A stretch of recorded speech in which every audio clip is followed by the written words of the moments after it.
ಕರ್ನಾಟಕ ವಿಧಾನಸಭೆ ನೋಡಿದರೆ ನಮ್ಮ ವಿಧಾನಸಭೆಗಳು ಜನರ ಸೇವೆಗೋಸ್ಕರ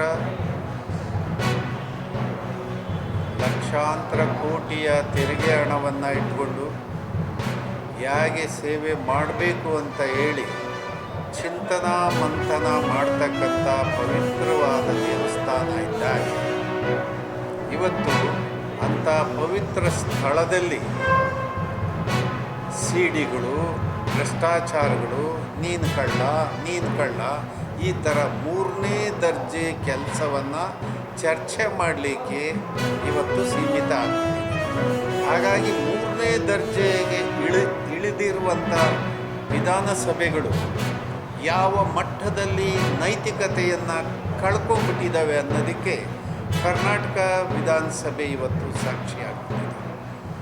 ಸ್ನೇಹಿತರೆ, ಈ ಪಕ್ಷಗಳು ಏನು ಜನರ ಸೇವೆಗೋಸ್ಕರ ಇವತ್ತು ದಿಲ್ಲಿಯಲ್ಲಿ 50 ಲಕ್ಷ ಕೋಟಿ ಬಜೆಟ್ ಮಂಡನೆ ಮಾಡ್ತಾರೆ. ಕರ್ನಾಟಕದಲ್ಲಿ ಸಿದ್ದರಾಮಯ್ಯ 3,70,000 ಕೋಟಿ ಬಜೆಟ್ ಮಂಡನೆ ಮಾಡ್ತಾರೆ. ವಿದ್ಯುತ್ ಶಕ್ತಿ ಇಲಾಖೆಯಲ್ಲಿ ಸಂಬಳ ಕೊಡೋಕ್ಕೆ ದುಡ್ಡಿಲ್ಲ, ನಿಮಗೆ ಪೆನ್ಷನ್ ಕೊಡೋಕ್ಕೆ ದುಡ್ಡಿಲ್ಲ ಅಂತಿರಲ್ಲ. ಇಷ್ಟು ಐಕ್ಕಿರ್ತಕ್ಕಂಥ ಇಲಾಖೆ ಕರ್ನಾಟಕ ರಾಜ್ಯ ಸರ್ಕಾರದ ನೌಕರರಿಗಿಂತ ಹೆಚ್ಚು ಸಂಬಳ ಪಡಿತಾ ಇರ್ತಕ್ಕಂಥದ್ದು ಎಲೆಕ್ಟ್ರಿಸಿಟಿ ಬೋರ್ಡ್.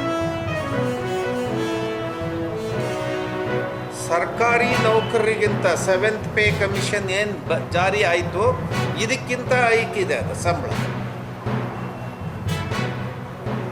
ಏನೋ ನಮ್ಮ ಸಾಮಾನ್ಯ ಜನ ಇದ್ದಾರಲ್ಲ, ನಿಮಗೆ ತೆರಿಗೆ ಕಟ್ಟಿಬಿಟ್ಟು ನಿಮ್ಮನ್ನು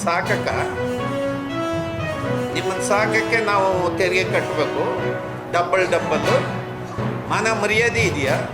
ಸಿದ್ದರಾಮಯ್ಯಂಗೆ ಏನಾದ್ರು ಒಂಚೂರು ಇದಕ್ಕೆ ಆನ್ಸರ್ ಮಾಡೋಕ್ಕೆ ನೈತಿಕತೆ ಇದೆಯಾ? ಈಗ ನೆಕ್ಸ್ಟ್ ಒಂದು ಬರ್ತಾ ಇದೆ, ಮುಂಬೈನಲ್ಲಿ ಅದಾನಿ ಕಂಪನಿಗೆ ಕರ್ನಾಟಕದಲ್ಲಿ ಎಲ್ಲ ಜನಸಾಮಾನ್ಯರ ಮೇಲೆ ತರೋದಕ್ಕೆ ನೀವು ತರಾತುರಿಯಲ್ಲಿ ಹೊರಟಿದ್ದೀರಲ್ಲ, ಬೀದಿಯಲ್ಲಿ ಮುಸುಡಿ ಮೇಲೆ ಹೊಡಿಬೇಕು ಜನ.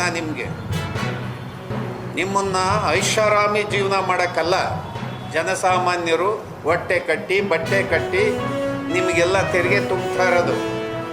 ಹುಷಾರಾಗಿ ನಡವಳಿಕೆಯನ್ನು ಮಾಡಿ. ಮಿಸ್ಟರ್ ಜಾರ್ಜ್, ನೀನೇನು ಸೇವೆ ಮಾಡೋಕ್ಕೆ ಬಂದಿಲ್ಲ, ನೀನೊಬ್ಬ ಉದ್ದಿಮೆದಾರ.